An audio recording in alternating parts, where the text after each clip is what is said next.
So one of the missions that we've set out for ourselves on the Damage Report is to talk about the stories that aren't being covered enough, if at all. And here is one that I am really worried is not going to be discussed, especially considering how significant it is going forward.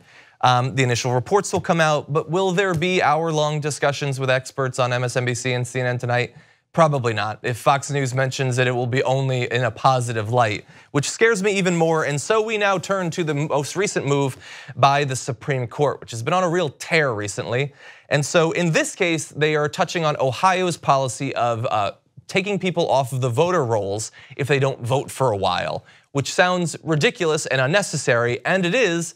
And it's now legal. It has been upheld by the Supreme Court in a, you'll be shocked to find out, 5-4 ruling. That the court ruled that a state may kick people off the rolls if they skip a few elections and fail to respond to a notice from state election officials.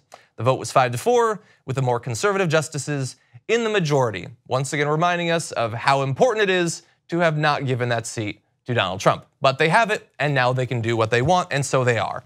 And so the origin of this case involved Larry Harmon, a software engineer and Navy veteran who lives near Akron, Ohio.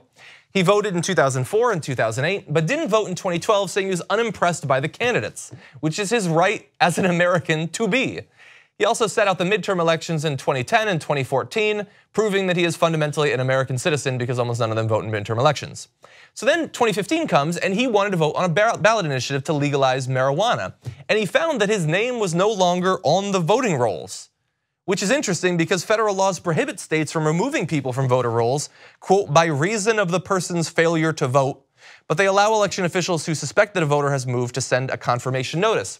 So this goes back to the early 90s with the motor voter law, and it laid out that if a person has moved, then you can remove them from the voter rolls. But the interesting thing about that is that you're supposed to have evidence that they've actually moved, and not voting is not evidence that you have moved. It's evidence that you are, as many Americans are, frustrated with the candidates being put forward in federal and state elections. But Ohio is not interested in people voting, certainly not certain types of people, the Democratic types and the people of color types. They want to cut as many of them from the voter rolls as possible, and so they have done what they did in this case, which is, I would say, skirt both the letter and the spirit of the law. And under a normal textualist Supreme Court, this would never have been allowed to continue. But they have, of course, gone in and so twisted, so tortured the actual word of the motor voter law that now Ohio is going to be allowed to do this. And if you believe that this is where it ends, you have not been paying attention to voter rights in America over the past 200 plus years.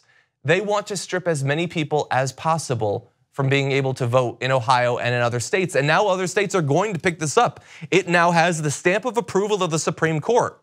So let's talk a little bit about how this actually played out en masse across the entire population. A Reuters study in 2016 found that at least 144,000 people were removed from the voting rolls in recent years in Ohio's 3 largest counties, which are home to Cleveland, Cincinnati, and Columbus. And here's the conclusion, and it's a real shocker. Voters have been struck from the rolls in Democratic-leaning neighborhoods at roughly twice the rate as in Republican neighborhoods. Neighborhoods that have a high proportion of poor African-American residents are hit the hardest, which is something that you're going to hear a lot of in voter rights cases in the near future.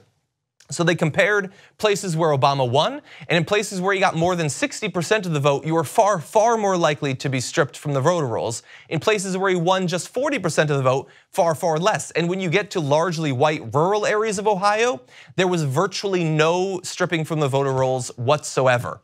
And so we don't need to simply wait and see if this is going to be used in a racially biased or a class biased way. It has already been doing that. The studies are already done. They were concluded years ago. We already know exactly how this plays out in practice in Ohio, and we know how it is likely to be picked up in other areas as well. This is nothing more than a race and class-based way to ensure that you win elections even though the people don't support you or your candidates or your policies. And it is proceeding, this strategy, it's proceeding on multiple fronts.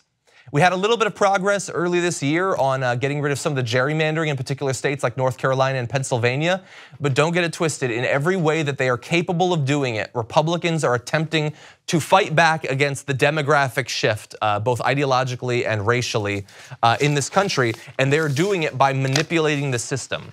And I would love to say that they're doing it in an illegal fashion, but unfortunately they have control of the Supreme Court, and so it is totally legal. It is constitutional in a certain sense of the word, at least adjudicated by the Supreme Court. They already have that advantage. They are already using that advantage. Now imagine if 1 or 2 more Supreme Court justices step down.